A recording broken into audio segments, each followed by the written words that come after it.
Hello and welcome back to Creepy Cutie Crafty. Welcome back to yet another crafting video with me, Heather. Hi guys, how are you doing this week? So this week I am continuing with my little Sashiko pattern thing here. This is what I started a couple of weeks ago. I did a sort of an outline shape of a Totoro from one of the Totoro monsters from the Studio Ghibli film My Neighbor Totoro.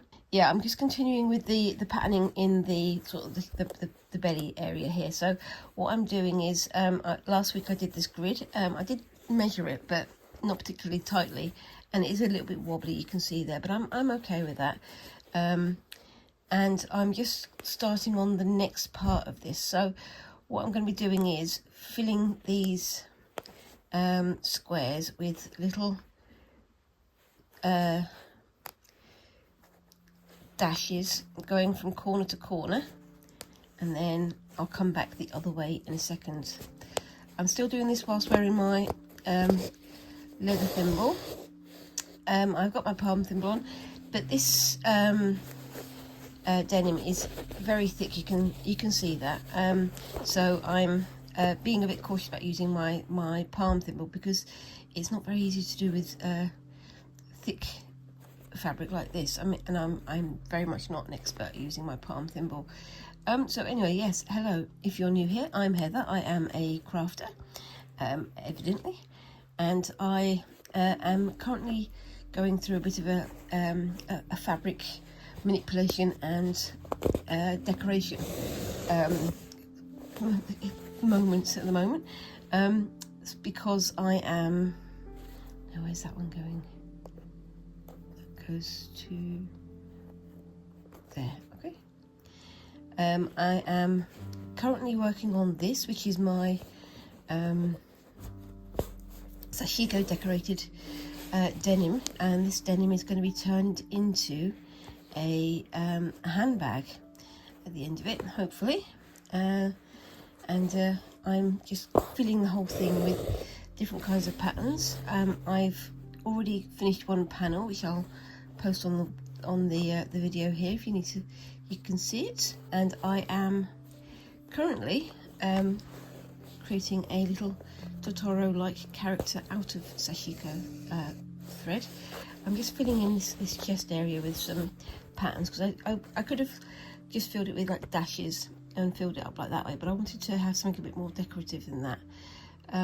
But yes, this is how it's going. It is a bit squinky, but I'm not worrying about that too much. I'm trying to work out which one to go to next. I think it's this one. So yeah, there we go. So then I'm going to go back down this way. Oops, there's a bit of a loose thread there. What's going on there? Let's see if I can just trim that back. This Sashiko thread is lovely, but it does like to separate and things like that. Now the pattern that I am doing is basically creating like a grid line of squares like this, and then going through and doing the shapes in the center. So filling them up like this. I will show you the pattern I'm aiming for. It's this one just here, and this one is called Komi no Hanazashi. And this is rice flower stitch, so it's supposed to look like rice flowers at the end of it. And I'm spending my time working on this little Totoro thing. Now, I did draw down my pattern before I started using my white water erasable pencil just there. But you can see there's absolutely no marks of anything on there. I drew a face on here and there's nothing there left there anymore because it's all rubbed off, because it's a pencil rather than pen. It's all rubbed off. It's not visible anymore. Now I've tried to find a good white heat erasable or water erasable pencil. And can I find one for love nor money? I cannot. I've got this pencil. It is a good one. It's a Clover, but unfortunately, as I say, it's pencil. So if you're doing anything that's like requires you to do a lot of manipulation and movement and things, it's going to get rubbed off, and this one has rubbed off, so I'm a bit frustrated about that, but still trying to work out how I can make it work in spite of that. So I'm just still doing bit by bit rather than the whole layout first. That way I don't have to worry about, you know, rubbing off the whole pattern. I've got a purple heat erasable pen as well, but on this, or dark blue actually, on this it's barely visible, so not the best thing to have used. I have got a white friction marker. I've used it on here, but for some reason it just doesn't show up. I know it's supposed to show up a few seconds after you've created the line, so you write on, and then, or you draw on, and then you wait a second, and then the white appears. But even when it does appear, it's not like nice and clear. So yeah, I'm having a bit of a mare with that one. But you know, such is life. There's worse things to worry about in the world right now, but I'm coping, and it's turning out looking quite nice. I've pulled those two quite tight, so I need to pull that a bit looser. Now, when you're doing sashiko, you sort of try to have the ends of the rows sort of loose behind there, behind the stitching, so that it can, so it doesn't sort of grip it too tight and make it, you know, sort of bunch it up. But it's getting there. I'm not an expert at sashiko. Don't ever think that that's the case. I am very much an amateur who's just enjoying the process. If you would like to see some more experts at sashiko, have a look on YouTube. There's lots of people out here who are very, very much experts. But the one I do recommend is the Green Wrapper, because their sashiko videos and their embroidery videos are really, really good. I do enjoy watching them, and they're very clear, so you can see what's going on very, very easily. And I also recommend picking up the book that I have. I will get it for you in just a second. I'm hoping that as I fill up more of this space with these stitches, these will become more evident. See these three little shapes here? Those are sort of the chest markings of the Totoro beastie, which I think it's going to show up quite nicely at the end, but I'll get to that point, and then you can tell me. And yes, so I'm going to get to the end here, and then which way I'm going to go? I'm going to go to here. That's pulling through. Go onto the back and pull it a bit loose if I can find it, of course. Is this the one? Sometimes on the back it's tied itself up a little bit, so it gets a bit squinky. There we go. That's the one. And on I go. So yeah, this is a more traditional sashiko pattern, but you know, I'm sort of trying to mix my personal taste with the traditional style of sewing, and I'm going to be filling, oops daisy, got an itchy eye. I'm going to be filling the rest of this piece of denim with some other stitch patterns as well, so that should be fun to do. It's interesting. I'm trying to use some patterns that I haven't used before. I'm fairly sure I've used this one before on something or other, but I'm trying to push the boat out a little bit, trying to push myself a little bit to do things that I'm not familiar with, so that I can learn some more. And yeah, that's coming together quite nicely. So you can see I'm doing alternate rows going in one direction. Hopefully when I get to the other side, I will be able to do the other rows going in the other direction. But we shall see how we go when we get there. Yes, we shall. Same as usual. but yes. So how are you guys all doing this week? It's a lovely sort of, it's bright and sunny here, but we've had lots of very heavy rain showers, and on, when was it, Thursday, we had a very, very heavy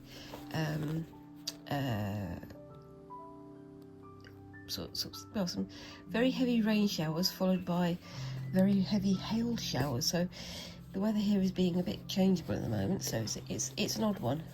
Not entirely sure what weather we're going to get from day to day, but you know.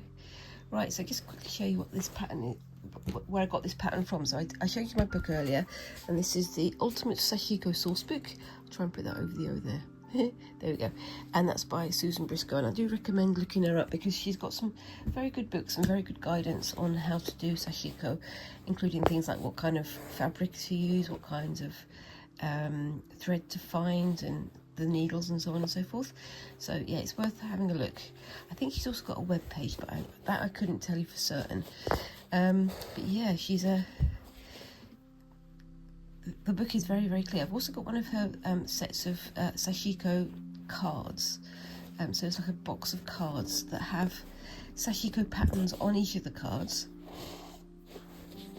And I think the idea is that you, if you're doing a particular type of sashiko pattern, you just have that card out rather than having a whole book. But I'm thinking of using that as like a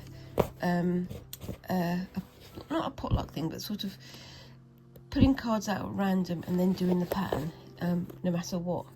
But I don't know if I'm going to do that on this particular project or onto the next one. I don't know. We shall see when we get there. If we get there, of course, because I might just completely change my mind and do something else completely different anyway. But yeah, I mean, I really am loving doing these sashiko patterns. They are complex, but complex in the right way for me, if you know what I mean. I do like my patterns. Is that the right one? Let's have a look. Yep, that's the right one.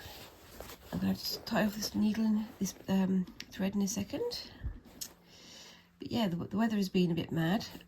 We're waiting for our warmer days.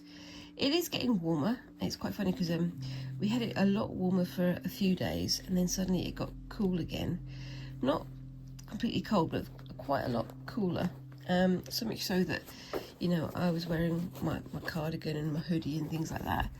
And then suddenly warm again. It's very changeable at the moment. We went to the museum that I work at, and on the first day it was absolutely freezing inside, because it's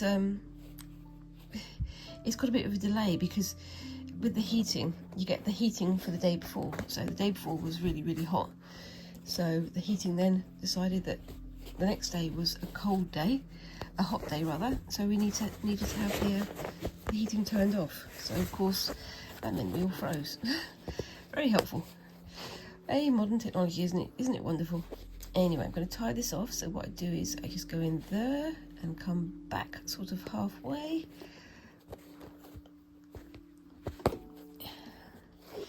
And then just pull it through a couple of these threads. These stitches rather, not threads. And again. And the final one. And I will change the threads and I'll be back in a second. See you in a sec. Okay, so that's all sorted, and then just going to continue from there. And of course I've got the other side over here to do, but I'm going to start doing some stitches going in the opposite direction as well, so we'll see about that in a second. But yeah, I'm really pleased with how this is progressing. I did make this little beastie a little bit squinky when I first drew it down, but now that I've sort of started stitching it together and I've finagled a few bits and pieces here and there, it's coming together quite nicely. But same as usual, this sashiko fabric is, this sashiko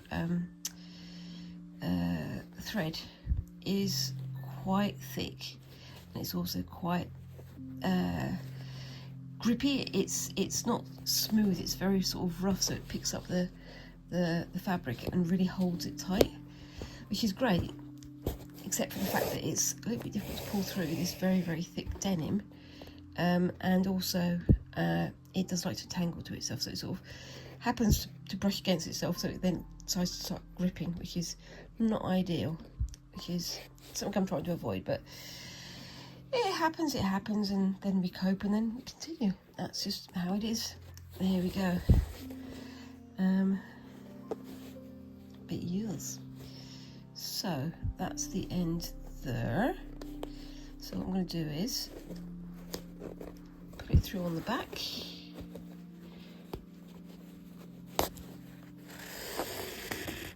I've got my finger looped around it there so I don't lose the ends, and then I'm going to come back in here, and then I'm going to twist it around the other way. I'm going to pull that through, and I've got a little loop on the back there because that's where I'm holding it with my finger, and then I'm just going the other way. And I am, yeah, again, using my palm thimble. I'm using my leather thimble, my finger, rather than my palm thimble, because it is very, very thick, and it will take me longer because I'm not used to using the palm thimble. I think what I need to do is get some much thinner, like scraps of cotton or linen or something like that, and then do some sashiko stitching using my palm thimble, so I can get used to the idea of using it with that, because using it with this is kind of a fool's errand. It's just going to put me off because I can't get it quite right. But yes, we shall see how we go with that one. And yeah, I really like how this is turning out. I'm looking forward to trying to put a pocket into this side. I'm not entirely sure how that's going to go, but we shall see when we get to it. And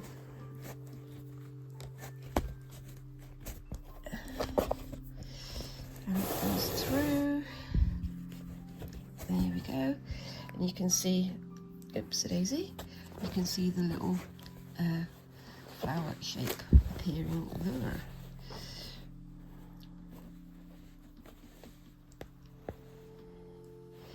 So yeah, so what have you guys got going on this week? Are you in the middle of a crafting projects, or are you taking some free time to catch up on all those other good things to do? It is getting to holiday season here, so I'm looking forward to taking some time off. But for me, time off means more stitching rather than time off to do nothing, because I use all of my spare time just to catch up with what I'm doing. It's just my personal preference, I think. Now, my gosh, I've got so many stitches here now. Which one is it? Is that one? Let's see if I can find the right one. Ooh, I think it's that one. Yep, there we go. Yeah, I mean, it's getting funny now because Squinks, my child Squinks, they're getting very used to seeing me just carrying sewing around with me wherever I go. And one of the things I do need to make myself is a proper craft bag, a sewing bag type thing, just so I can take things around with me. I've got things that I can use when I go to, like, cons and things. So I've got one that I use at the Creative Craft Show and things like that, but that's more of a shopping bag. I need to have one that's just for crafting, so, you know, a project bag to take around with me. Maybe I can make myself one, but I think I'm going to be doing that later in the year rather than right now, because I'm in the middle of two big projects and I want to get them both done first, and then I want to have a break from formal stitching, from counted stitches and measured shapes. I want to do something a bit more freehand. I am looking more into the artistic side of creating. Not there's, you know, no art in the crafting side of this, but I'm going to have a look at some other forms of stitching that a little bit more sort of free-flowing, a bit more, well, a bit less formal, as I say. No more counter stitches, and well, there probably will be counter stitches in the future, but no more formal stitching for a while. Make it a bit more, as I say, free-flowing, a bit more expressive, a bit more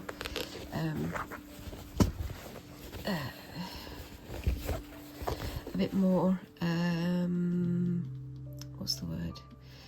Well, just not formal, I guess. My words are failing me today. Obviously, my brain needs to have a break. If only, eh?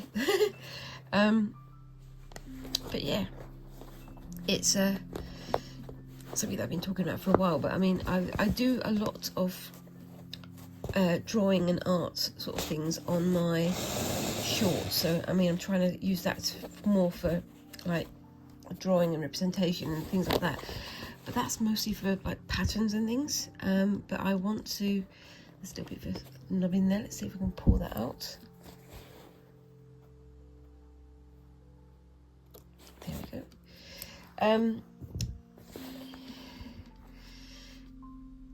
What was I saying? Yeah, I do my sort of pattern designing on my shorts, which I really enjoy, but I want to do something that's hand drawn again.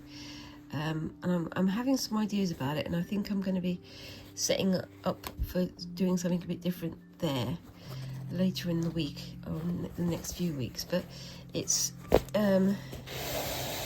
something that I do find a great deal of fun is just doodling and drawing and seeing what happens.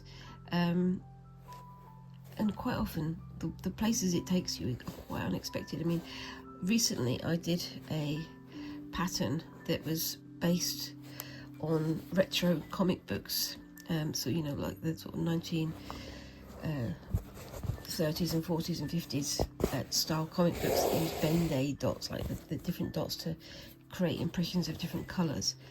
And I was looking at how they represent long hair in comics. So they don't sort of draw down every strand, they don't do shading, they don't do all these bits and pieces, but they do this sort of dashes of brighter colours that create the idea of like glossy hair. And so I sort of started drawing in that style, but what I've drawn does not look like hair. It looks like sort of octopus tentacles and things like that. And I made a joke that, you know, whatever I do, I keep returning to octopuses. I mean, they are one of my favourite animals, but you know, I was trying to draw hair, so yeah. But I'm sort of going with that and sort of trying to be a bit more sort of free flowing with my drawing. I do a lot of it on like computer programs like Amaziograph and things like that, but I want to do things that are in the real world, so on paper with a pencil and a pen. But I'm thinking through my ideas, and I've got a lot of ideas, and anybody who's been with me for a while will know that I'm filling up my brain with ideas that I've got no time to do. If only I could get somebody else to do it for me, but I'm never going to get a robot to do it for me, thank you very much. But yes, it's going to be interesting to have a go at that. I've got another couple of days booked off in the next few weeks, and I'm going to be using those days to catch up with all my other little bits and pieces of project work and so on. So yeah, that's going to be something that's coming up. I've really got to get onto Spoonflower. Now, Spoonflower is a website where you share patterns and designs and things like that, and it's useful for printing onto fabric or onto wallpaper and things like that. I have an account on there, and I've put on some of my patterns, but you know, I keep forgetting to do it because it's one of those tasks where you have to sort of sell yourself. You have to sell your ideas, and you have to, you know, give your artwork a name. And I've never been able to do that. I'm absolutely awful at naming what I make. Sometimes I just go with very functional, very sort of, this is design number 53 of this series, which doesn't tell you much about the actual thought process and thing behind the art. But I'm not very good at naming pieces. I'm not very good at naming my creations. It's you know, you can't be good at everything, can you? But yeah, that's my little bugbear. But I've just got to find time to get those designs uploaded and named and up for sale, and see what happens. Yeah, I mean, if you want to have a look over there, my name is Creepy Cutie Crafty on Spoonflower, as well as Instagram and as on Facebook and all these places. So yeah, it's worth seeking people out and seeing what other people are creating. It's a very creative world out there. It's a very inspiring world out there, and it's good to find inspiration in odd places. And in my case, the odd place was a comic book hair, which I was not expecting to go where it went. But that's just me. Anyway, so this is getting close to the end of my half hour. So I'm going to see if I can get another row or two done. There we go. But what do we think of that pattern so far? I really like how that's looking. It's simple, but it is very effective. And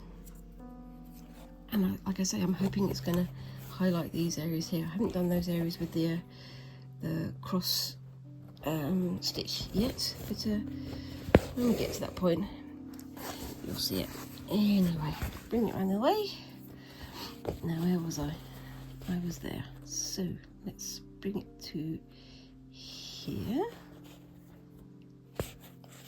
And again, holding it on the back with my other finger so it doesn't go all the way. And then on I go.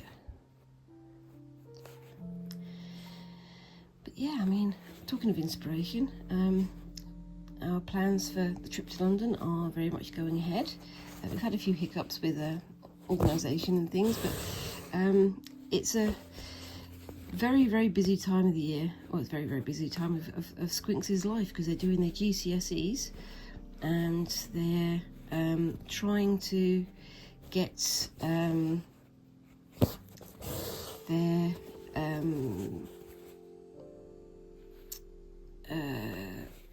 their revision and exams and all these things done at the same time.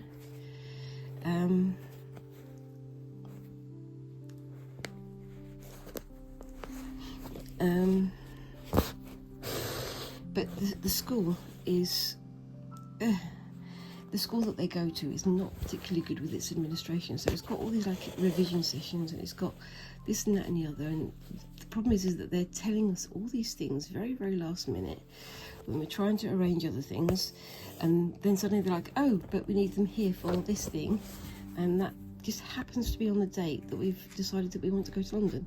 So we're trying to work out what to do about these bits and pieces, and then it just gets all confused. Or at least maybe I'm getting confused, because it's not very difficult to confuse me at the moment. But anyway. I've got to stop saying anyway. It's one of those things, isn't it? It's when I go through and I'm editing my videos, I can hear all the things that I was saying repeatedly, and it's like, anyway, so, but yeah, and things like that. Maybe I should make those into t-shirts and things. I don't know. Anyway, there you go. I did it again. Anyway, so that is where I've got to for that one. It's a bit of a simple little clip of me stitching, but I do like how that's looking, and I'm looking forward to seeing how it works around these bits here. But same as usual, keep an eye out for the end of the video and see how it looks, because I'm going to try and get this finished off screen. So I'll leave that bit there, and I'll come back in a bit for the rest of the video. So I'll see you in a bit. Bye bye. Okay, so I'm back again, and I'm continuing with this little piece of whitework. Now, I wasn't sure quite what I wanted to do with this bit, but I kind of have an idea. I'm going to do a little sort of basket weave type stitch.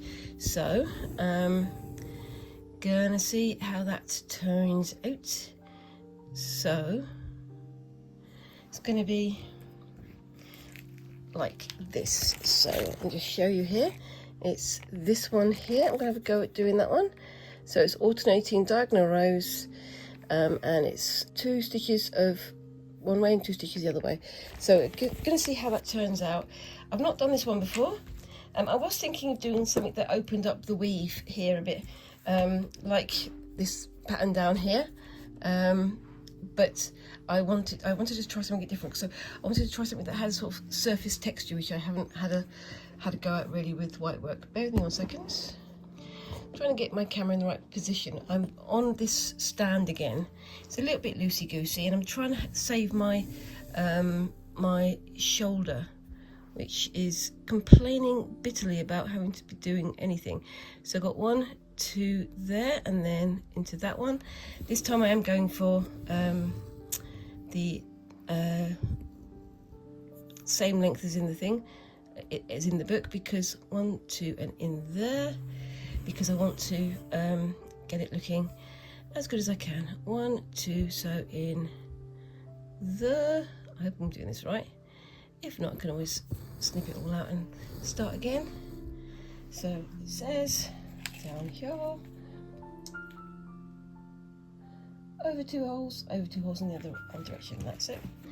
So let's see if we can get this going nicely. So over to there.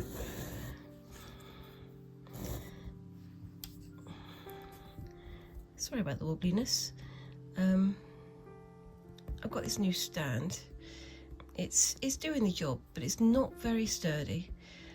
Like I said last week, this is a cheap version of what I really would like to get a hold of, but it's what I can afford for now. So, you know, 1, 2, and in there. Nope.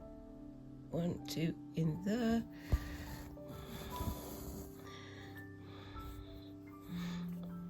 1, 2 in there. 1, 2 in there. Let's pull you through. 1, 2 in, oopsie-daisy, there. 1, 2 in there. Yep, I'm going back to just counting, because that's what you do when you're doing whitework, apparently. 1, 2 in there. And I've managed to get most of this area finished. I'll just pull you back a bit so you can see what I've done. So I've got both the border stitches done there. I've got these borders down here, and also the freehand sort of leafy structures there. I think they look pretty good. I'm actually really pleased with how this one's turned out, but I'm going to be continuing my work on it for as long as I need to, or until it's done really, I suppose, and just hope that it all looks good in the end. But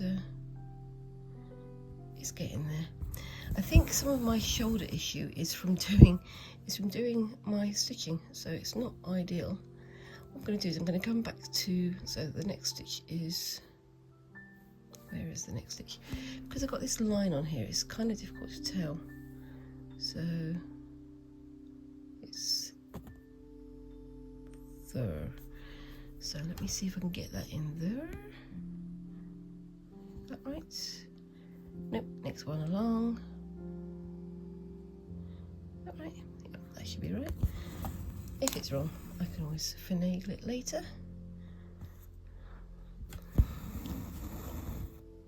Oops.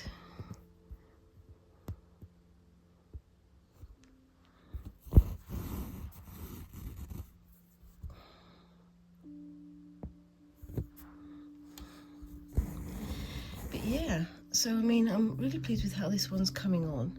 It's very much more formal, very much more structured than I was expecting, and I've gone in directions that I wasn't planning, because I mean I had a sort of kind of very loose plan that I was going to do hard anger stitches in the centre, and then some black work, and then some more hard anger on the outside.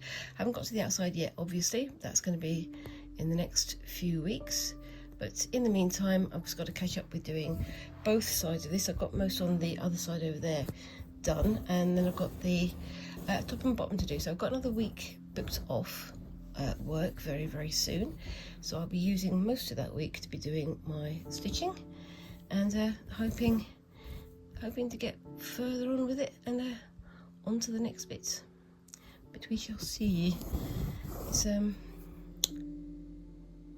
It's one of those things, isn't it? It's like just keeping going until it's done, and then once it's done, then I can start thinking about other things. But there's a long way to go still.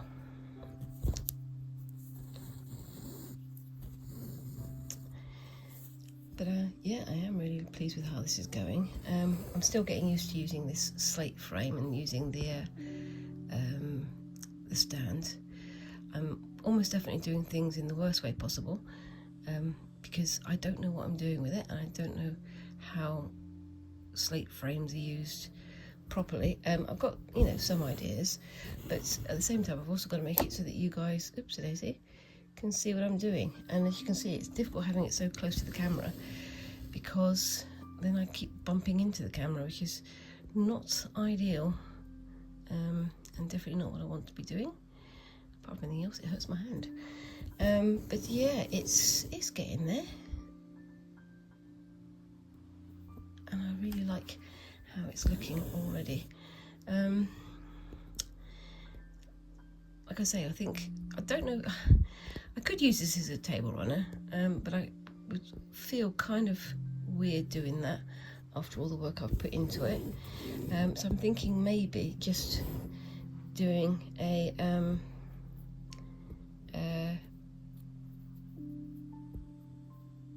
frame on it, and then have it so I can send it off to my brother, so that he can have it and possibly put it on his wall or something. So frame it up like a picture. Now then, I've got that gone down the centre there. So the next thing I need to do is, so I've done, oopsie-daisy, that there. So then I need to go diagonally onto the next one, and that needs to be one back from where that one was. So that went to there, so I need to go to there,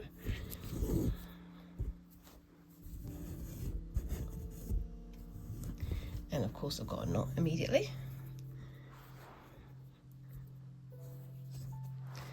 There we go. Yep, they're not still there. Let's have a look down here.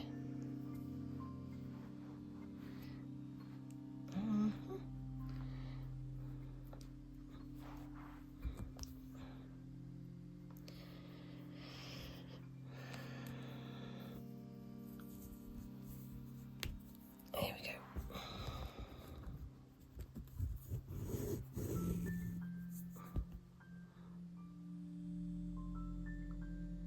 To there.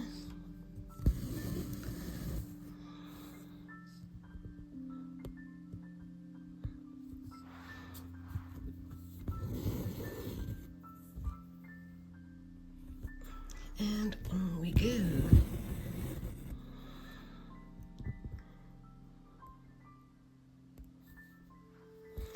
Yeah, I think this is looking nice. I just wanted to do something that was more surface texture than more like holes and pulled threads, because I wanted to sort of, I've done a lot of pulled threads here, for here and to here and here, so I wanted to see if I can do something a bit more more of a surface decoration in the white work as well as with the black work. So because I've already got this sort of satin stitch type thing here. I wanted to continue with that surfaceness. Surfaceness, is that even a word? I don't know. Well, it is now because I made it up. But see how it came together.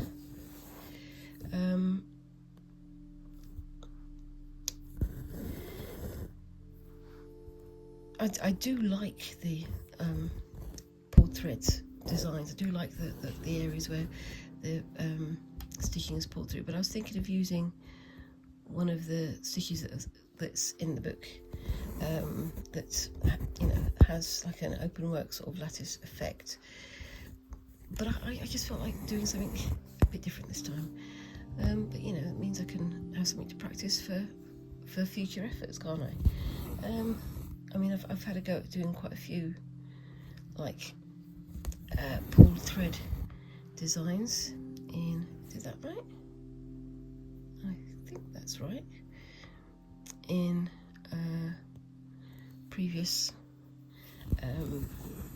my previous sort of practice piece, and they all looked really nice, and I was thinking about bringing in some red thread because that's what I did on the practice piece, but I think that might be a bit much with what I'm doing here, but we shall see. So that's 1, 2, and then in third, and then 1, 2, and it's going to be in there, so I'm going to have to sort of, oops a daisy, sorry, punch in the camera again, poke that in. Oops, I'll try and do that with my left hand. In there.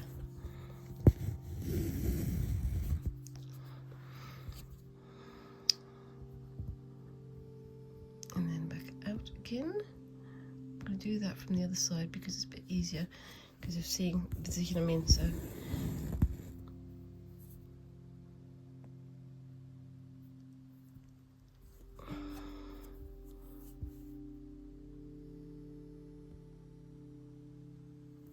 there we go.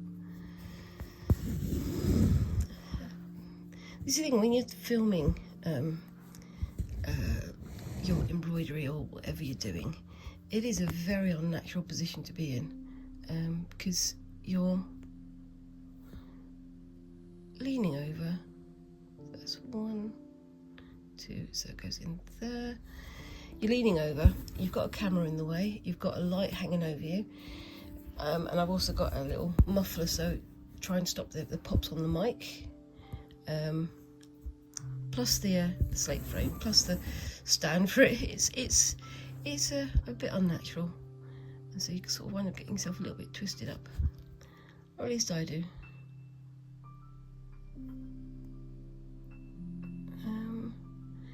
I think I've got a nope, that's right, I just pulled that last stitch too tight in the wrong direction, so that goes to there.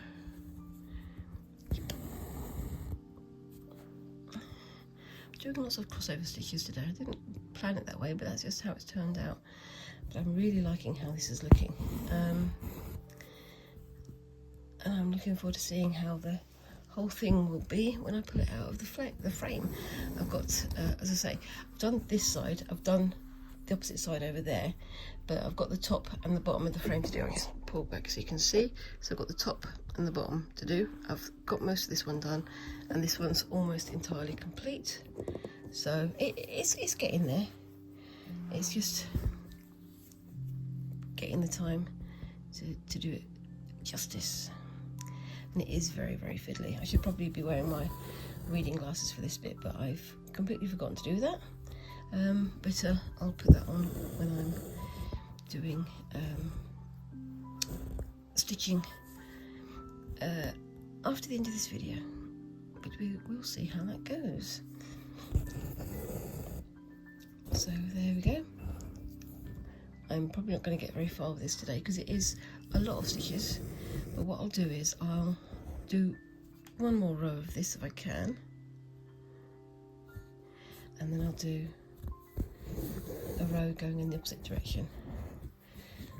In fact, I'll do that now, I think, just so that we can see what I'm talking about, because at the moment I'm talking a lot of gobbledygook, which makes no sense unless I do it in person. Yeah, showing and not just telling. I think, as my husband would say, you've got to show, not tell. Oops, daisy.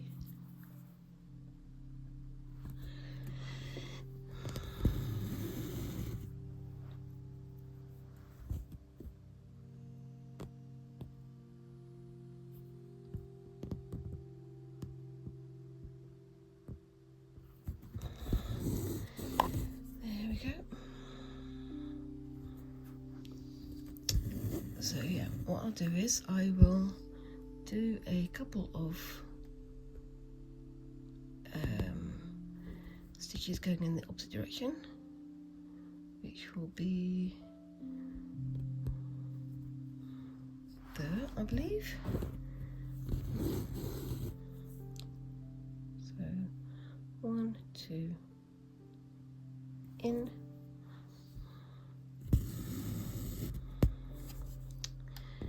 And then go back in the opposite direction.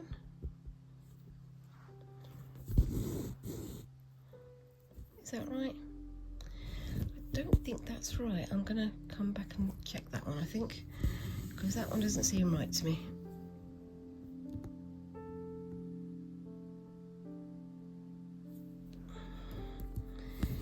Right, so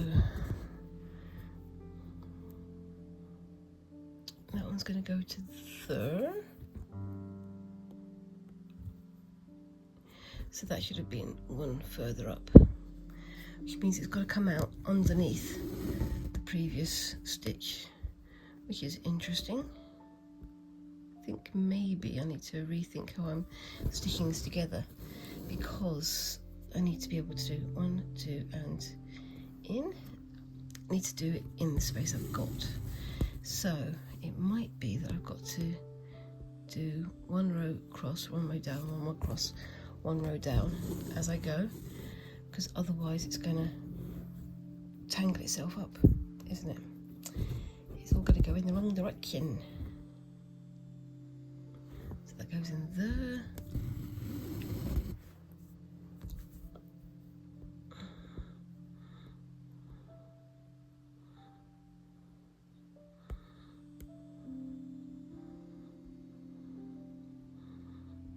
One goes in there.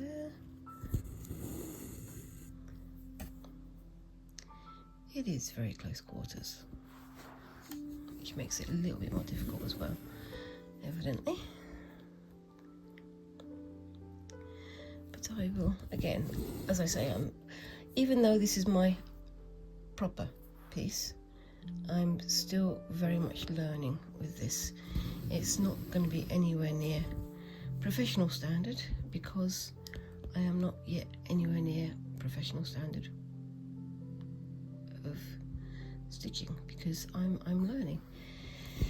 And that's what this channel's all about. It's all about me fumbling around and hoping to make something that looks half decent, but is. So that goes to oops daisy there.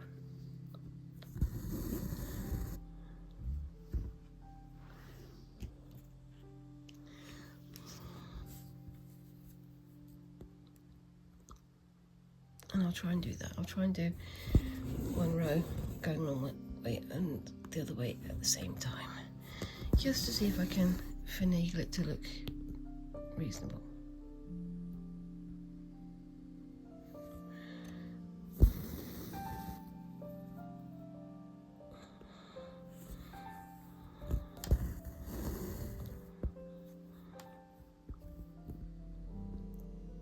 These are teeny tiny stitches, of course, so my eyes are straining a little bit, but we're getting there.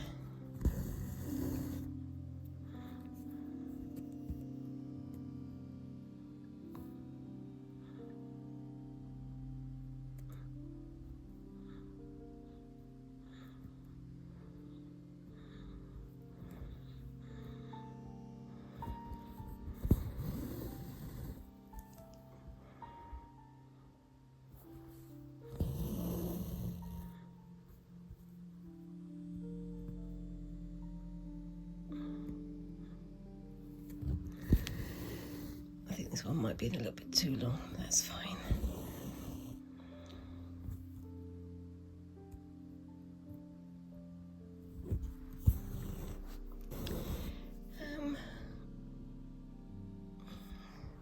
When I call my episodes Friday fabric fumbles and things like that, what I mean is I am literally fumbling around trying to work out how these things work and seeing if I can make them in any kind of reasonable way. But I am definitely learning as I'm going. So yeah, I mean, that's starting to look reasonable. But I'm thinking maybe I should have done it double length. I can always pull this all out and start again. There's no issue about that. It's just getting my head around it and hoping for the best.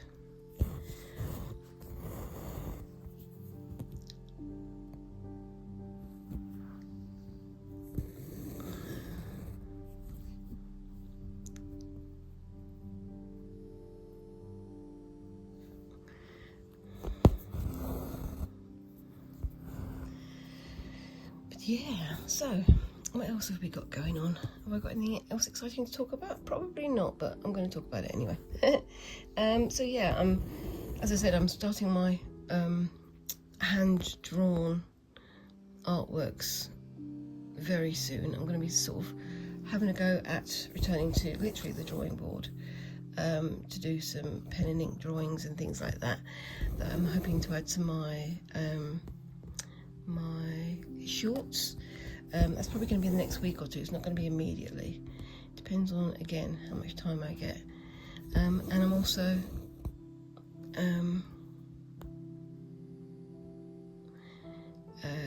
going to start looking at other external sources of inspiration, let's put it that way. I'm going to be having a look at some local societies of artists, just to see if I can get, to know other people who are in the sphere. I'm also looking to find, more crafters as well, because I mean, it's interesting. We have like a society of artists, but we don't have a society of crafters, because we have that sort of difference in recognition still, don't we? But you can use craft for art and you can use art for craft, so it really doesn't make too much of a difference. But yeah, it's going to be interesting. They've got like a monthly meeting and things like that, so it's going to be interesting to get to know other artists and see what they do and what they're involved with, and maybe share some of my own ideas as well. It's fascinating. I live in a tiny sort of suburban town that's stuck between two larger areas, one very, very large area, which is Birmingham, UK, and both of the areas have art galleries, the two very, larger areas to each side of me, but they don't necessarily overlap. And some of the Society of Artists type things that I've seen, they're a little bit snooty. They don't really want to add to their ranks unless you're a famous artist who's already had their work on the walls of XYZ, or you're doing certain things. It's a problem that is recognised amongst certain art societies and places like that, that you do get this sort of element of snobbishness about it. It's like, we're proper artists, you're just somebody turning up. It's like, well, everybody else has turned up, and everybody else is doing what they want to do, so why not me as well? It's funny, that, isn't it, really? I mean, you do get some places that are very welcoming, very lovely, and want everybody to come and join. Others that feel like they have to gatekeep, I suppose. They have to keep out people who aren't the right stuff for their society. It's like you're paying for a membership, which is all well and good. But then you're saying, but we don't want your membership, even if you're paying, because you're not good enough for us. And it's not, you know, if it was just to do with the quality of somebody's art, great. You know, there's going to be people who come in just for to muck around and to, you know, to troll, like proper members of the society. But you've also got people who are there who aren't very confident and have come to this society to try and gain some confidence, gain some inspiration, to gain, you know, a bit of support for them in their art. And they're being told, well, no, you're not good enough. We don't want to have anything to do with you. And they've not really engaged with whatever they're making. It's a shame, because there are lots of very, very good artists, lots of very good creators out there who need that little bit of extra encouragement to do what they want to do. But it's you know, like I say, there's gatekeeping in pretty much all walks of life, isn't there? There's, like, you know, people who gatekeep computer games, people who gatekeep certain fandoms that are around a book or a TV show or a podcast or whatever. And I've seen like that kind of gatekeeping in all kinds of weird places. But it's very not disconcerting, it's demoralising for somebody who's coming in trying to learn, trying to get to know other people who've got the same interests, and then they're being told, actually no, we don't want you here, even though, you know, they've not really engaged with whatever this person has created. It is kind of sad. But then again, I mean, I remember when I was back at college, when I was doing my art foundation, there was certain people in that year, in that group, who really put forward the idea of themselves being artists, because they wore certain clothes, or they did certain things that made them artists, and they decided that anybody who wasn't like them wasn't a proper artist, wasn't somebody they wanted to know. Unfortunately, the people who they deemed as not proper artists tended to be people who didn't have as wealthy a background, which is really unfortunate. But yeah, it's a strange thing. I've like I say, there are some absolutely lovely people out there, and it's, you know, always good to put yourself out there, especially if you want to grow in your craft or in your art. But there's always people who are like, no, you're not an artist unless I say you're an artist. You're not a designer unless I tell you you're a designer. It's very unfortunate, but you know, that's just how it is. And ever was it thus. But there we go. Anyway, I'm getting very close to the end of my video. And I think I've actually got to the end of my video. I was hoping this is starting to be a little bit clearer. It's not the best I've done, but I'm thinking of, you know, maybe starting again with this bit. But I think overall it's working out quite nicely. It is a bit strange, but I think it's looking pretty good. But I think I definitely need to wear my close-up glasses to do this properly.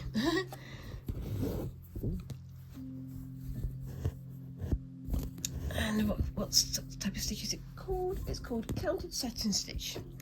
So it's mini satin stitches that are counted, and they're all laid down in the correct direction.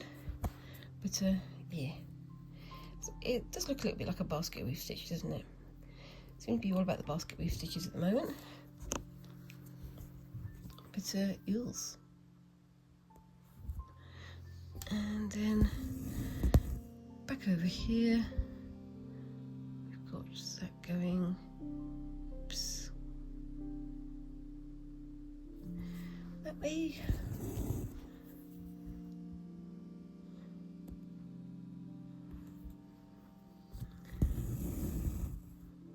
And again.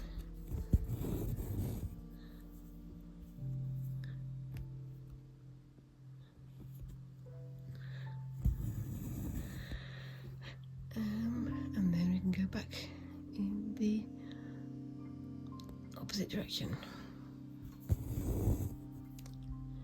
Yeah, I think doing it line by line like this is working out much better. But yes, and I've got another week of finagling ahead of me, obviously. That seems to be my word of the moment, finagling. But yes.